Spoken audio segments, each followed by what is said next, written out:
मैं राजेश श्री अरविंदो सोसाइटी की तरफ से आप सभी का हार्दिक स्वागत करता हूं। हम आपको शिक्षा में शून्य निवेश नवाचार ZII द्वारा संकलित नवाचारों के बारे में हम आपको विस्तार से बताएंगे। मैं इस वीडियो में आपको स्व अध्ययन से संबंधित मध्य प्रदेश के नवाचारी शिक्षकों द्वारा विकसित एक शिक्षा में शून्य निवेश नवाचार के बारे में बताने जा रहा हूं, जिसका नाम है मेरी समय सारणी। शिक्षकों के सामने एक चुनौती है कि जो बच्चे हैं वो जो भी उनको पाठ याद करने के लिए दिया जाता है, जब तक वो विद्यालय में होते हैं तब तक तो वह उसे मन लगाकर पढ़ पाते हैं, क्योंकि वो शिक्षक की निगरानी में होते हैं। लेकिन जैसे ही बच्चे घर पहुंचते हैं तो उसके बाद वो उसमें इतना रुचि नहीं ले पाते हैं और वो कहीं ना कहीं दूसरे कामों में लग जाते हैं। जब उन्हें जो गृह कार्य दिया जाता है वो जो गृह कार्य को भी पूरा नहीं कर पाते हैं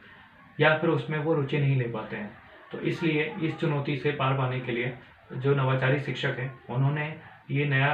नवाचार लेके आए। तो इस नवाचार में उन्होंने क्या किया कि बच्चों से जो उनकी समय सारणी है वो लिखने के लिए कहा कि आप पूरे समय क्या क्या है जो आप करते हैं। उदाहरण के लिए मान लीजिए कि कोई बच्चा है जो सुबह 6 बजे या 7 बजे उठता है और उसके बाद वो विद्यालय आने के लिए तैयार होता है और उसके बाद विद्यालय से में जब पहुंचता है और विद्यालय में तकरीबन दोपहर में 2 बजे तक वो रहता है और दोपहर में 2 बजे के बाद जैसे ही वो घर जाता है तो कहीं ना कहीं वो खेलने लग जाता है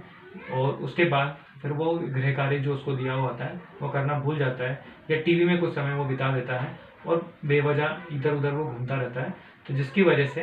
उसका जो समय है उस समय का वो सदुपयोग नहीं कर पाता है। तो कम से कम जब उनको पता चलता है, जब वो मेरी समय सारणी में लिखते हैं कि उनको वो कुछ समय में जो निश्चित समय है उसमें क्या क्या चीज़ें जो वो कर रहे हैं, तो उन्हें भी पता चलता है कि कुछ ऐसा समय जो कि वो सदुपयोग में ला सकते हैं, कहीं ना कहीं उसको व्यर्थ कर रहे हैं। तो इस वजह से जो शिक्षक हैं वो उन्हें अभ्यास कराते हैं, समय का जो सदुपयोग है वो करना सिखाते हैं।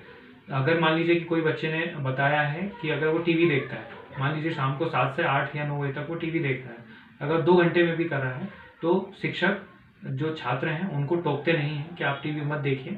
उन्होंने टीवी में क्या क्या है जो चीज़ें देखी हैं उसके बारे में सभी बच्चों को बताने के लिए दूसरे दिन कहा जाता है। जो टीवी पे क्या देख रहे हैं, क्योंकि कुछ ऐसी चीज़ें भी टीवी पर आती हैं जो बच्चों के लिए नहीं होती, जो कि हिंसा से संबंधित या कुछ और विषय से संबंधित होती हैं। तो शिक्षक जो हैं वो छात्र के बारे में पता कर पाते हैं कि वो टीवी पर क्या देख रहे हैं और वहीं से ही वो उन्हें बताते हैं कि उन्हें कौन से चैनल या कौन से कार्यक्रम टीवी पर जो आते हैं वो उनको देखना उनके लिए अच्छे रहेंगे और वहीं से उनको प्रेरित भी कर पाते हैं।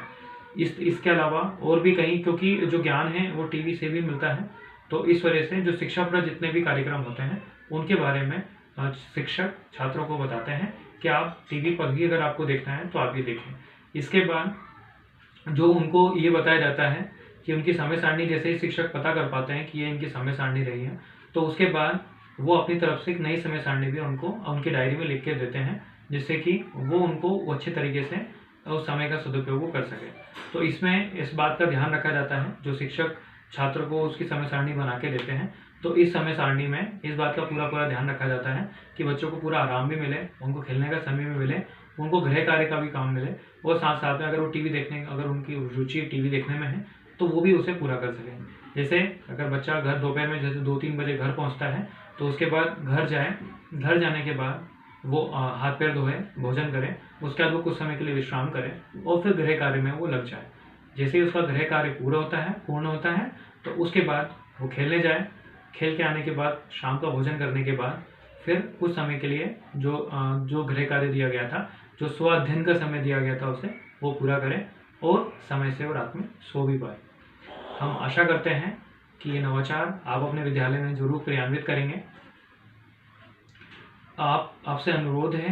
कि आप जो YouTube चैनल है ZII इसे सब्सक्राइब करें। हम इसी तरीके के दिलचस्प नवाचार आपके सामने लाते रहेंगे और अगर आप इसे Facebook पर देख रहे हैं तो भी आप इस पेज को लाइक करें। आपका बहुत बहुत धन्यवाद।